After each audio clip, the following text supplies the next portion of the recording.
Welcome. Tubing is a popular sport among towed water sport participants, particularly for those participating in water sports for the first time. There is a tremendous assortment of different devices that can be towed behind a boat intended for one or more passengers. Yet, accident statistics from the U.S. Coast Guard show tubing is the towed water sports activity with the most injuries in recent years. Therefore, it is important for riders and boat operators to understand the risks involved in tubing to help avoid a major accident. Throughout this tutorial, we are going to refer to all towing vessels, boats, and personal watercraft as boats. The improper use of tubes can cause injury or death. Please pay attention to this tutorial. The safety of a tube's riders is primarily the responsibility of the driver. Always use common sense and good judgment. Alcohol, drugs, and water sports do not mix. An impaired rider or driver is far more likely to make poor judgments regarding speed and distance. It is your responsibility to familiarize yourself with and fully understand and follow the warning labels found on the inflatable, as well as the manufacturer's instructions on usage. All towed participants must wear a properly fitted life jacket approved by your country's governing agency. Worn or ripped life jackets should be discarded and replaced. Make sure the tube is inflated according to the manufacturer recommendations so that it is firm while riding. Be aware that a tube's inflation level can change due to the heat of the sun or the temperature of the water. It is also your responsibility to understand the state and local laws regarding towboats and towables. It is important to use an inflatable-specific tow rope that is rated with the appropriate strength for the number of passengers that are being towed. The number of riders should not exceed the manufacturer's recommendations. Using an improper tow rope can result in serious injury. Never use a tow rope that has knots, and never use a rope that is frayed or sun-damaged.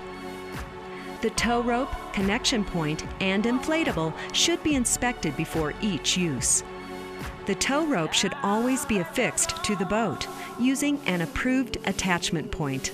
If an inflatable were to separate from the boat during a turn, the passengers of the inflatable would be sent on an uncontrolled path, possibly into a fixed object or another boat.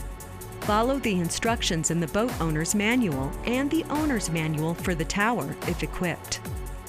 It is a good practice for the driver to have a rear view mirror and a spotter on the boat who is watching the participants on the inflatable.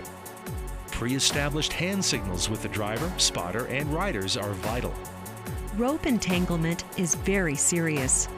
Prior to throttling up, be sure that the slack is out of the rope and clear of obstructions. The riders and inflatable are clear of rope tangles, and the riders clearly express "hit it" before applying the throttle. Read the manufacturer's recommendation before attaching an inflatable to a boat's tower. Inflatables are not steerable by the passengers riding them.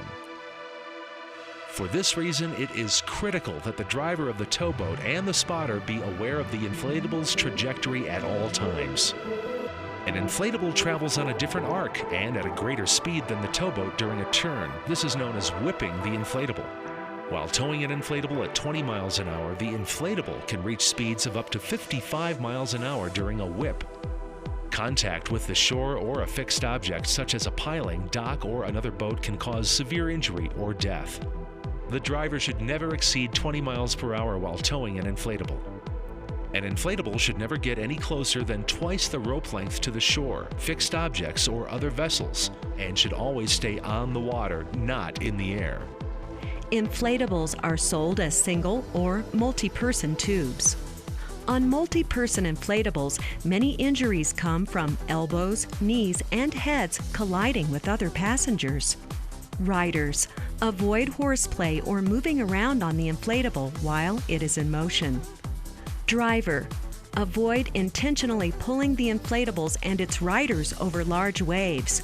Making an inflatable go airborne looks fun, but it is extremely dangerous for the riders.